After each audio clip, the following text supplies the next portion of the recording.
சென்னை அண்ணா அறிவாலயத்தில் திமுக சட்டத்துறை செயலாளர் என்ஆர் இளங்கோ எம்பி செய்தியாளர்களை சந்தித்து வருகிறார். அதனை நேரலையில் காணலாம். அலுவலகங்களில் சோதனை செய்வது உள்ளிட்ட முறையீடுகளை உச்சநீதிமன்றத்தில் தமிழக அரசின் மூலமாக மனு தாக்கல் செய்யப்பட்டு விசாரணைக்கு வந்தது. விசாரணைக்கு எடுத்துக்கொண்ட மாண்புமிகு உச்சநீதிமன்றம் குறிப்பாக மாண்புமிகு தலைமை நீதியரசர் இடி தன்னுடைய வரம்புகளை மீறி செயல்பட்டுக் கொண்டிருக்கிறது என்று அழுத்தமாக பதிவிட்டிருக்கிறார். அது மட்டுமல்ல, தமிழக அரசு இது போன்ற நடவடிக்கைகள் மாநில சுயாட்சிக்கு எதிரானவை என்பதை குறிப்பிட்டு ஒரு மனு தாக்கல் செய்திருந்தோம்.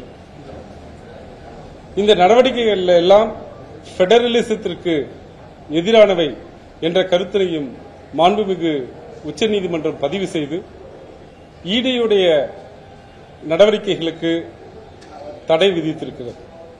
தடை விதித்ததோடு மட்டுமல்லாமல் இரண்டாம் முறையாக உத்தரவை பிறப்பித்துவிட்டும் கூட இடி தன்னுடைய வரம்புகளை மீறி சென்று கொண்டிருக்கிறது என்பதை அழுத்தமாக பதிவிட்டிருக்கிறது.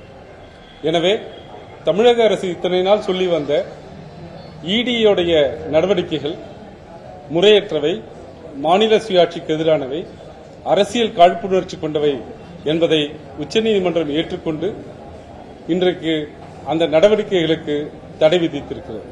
எனவே இதற்கு பிறகு குறிப்பாக சொல்லப்போனால் எங்களுடைய வாதத்தில் 2014 இப்போது வரை டாஸ்மாக் ஊழியர்கள் மீது அவ்வப்போது அவருடைய கணக்கில் அல்லது இந்த கடைகளில் கணக்கில் வராமல் இருந்த 50,000 ரூபாய், 1 லட்சம் ரூபாய் ஆகியவர்களுக்கு வழக்கமாக லஞ்ச ஒழிப்புத்துறை ஒரு வழக்கு பதிவு செய்வார்கள்.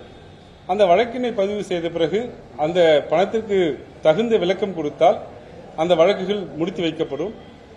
தகுந்த முகாந்திரம் சொல்லாவிட்டால் லஞ்ச ஒழிப்புத்துறை மேற்கொண்டு நடவடிக்கையை தொடரும். அந்த வகையில் பார்க்க போனால் இந்த பதியப்பட்ட 47 வழக்குகளிலும் பெரும்பாலானவைகளில் அந்த சம்பந்தப்பட்ட ஊழியர்கள் சரியான தகுந்த முகாந்திரத்தை சொல்லி அந்த வழக்குகள் முடித்து வைக்கப்பட்டிருக்கின்றன. சில வழக்குகள் விடுதலையும் ஆகியிருக்கின்றன. இதையெல்லாம் வைத்துக்கொண்டு இடி டாஸ்மாக் நிறுவனத்திற்குள்ளேயே சென்று சோதனை செய்வது என்பது முறையற்றது. அதாவது அனைவருக்கும் தெரிந்த வகையில் இடி ஒரு வழக்கை எடுத்து நடத்த வேண்டும் என்றால் அதற்கு ஒரு முதன்மை வழக்கு இருக்க வேண்டும்.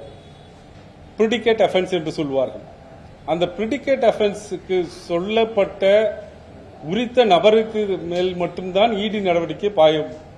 ஆனால் இங்கே அரசு ஊழியர்கள் முறையற்ற வகையில் பணம் வைத்திருந்ததை 50,000 ரூபாய், 1 லட்சம் ரூபாய் என்று வைத்திருந்ததை அரசியல் காழ்ப்புணர்ச்சி காரணமாக இடியுடைய தலைமை அலுவலகத்திற்கே சென்று 1000 கோடி ரூபாய் ஊழல் என்று ஏதோ அரசியல்வாதிகள் போல இடி அறிக்கைகளை கொடுத்திருப்பது உண்மையிலேயே சட்டத்திற்கு விரோதமானது.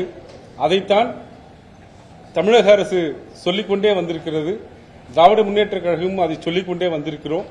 அதை இன்று உச்சநீதிமன்றம் பிரைமா ஃபேசியாக, அதாவது முதல் நோக்காக வழக்கு இருக்கிறது என்பதை ஒப்புக்கொண்டு தடை விதித்திருக்கிறது.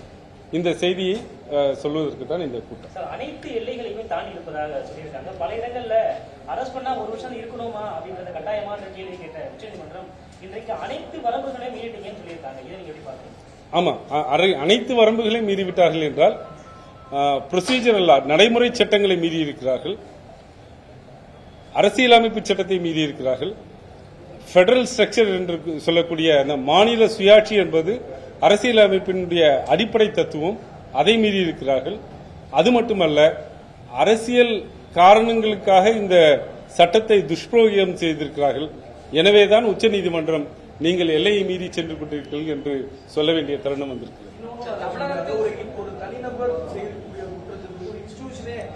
அதுதான் அது நான் ஏற்கனவே சொன்ன போல ஒரு டாஸ்மாக் கடையில் இருக்கக்கூடிய மேலாளர் ஒரு 50,000 ரூபாயோ 75,000 ரூபாயோ கணக்கில் வராமல், அன்றைக்கு கணக்கில் வராமல் வைத்திருந்தால் லஞ்ச ஒழிப்புத்துறை, தமிழக லஞ்ச ஒழிப்புத்துறை திடீர் சோதனைகள் நடத்துவார்கள், சர்ப்ரைஸ் செக் நடத்துவார்கள். அப்போது பிளே ஸ்டோர் மற்றும் ஆப் ஸ்டோரில் இருந்து பாலிமர் செயலியை QR கோடு மூலம் பதிவிறக்கம் செய்யுங்கள். செய்திகளை உடனுக்குடன் பெறுங்கள்.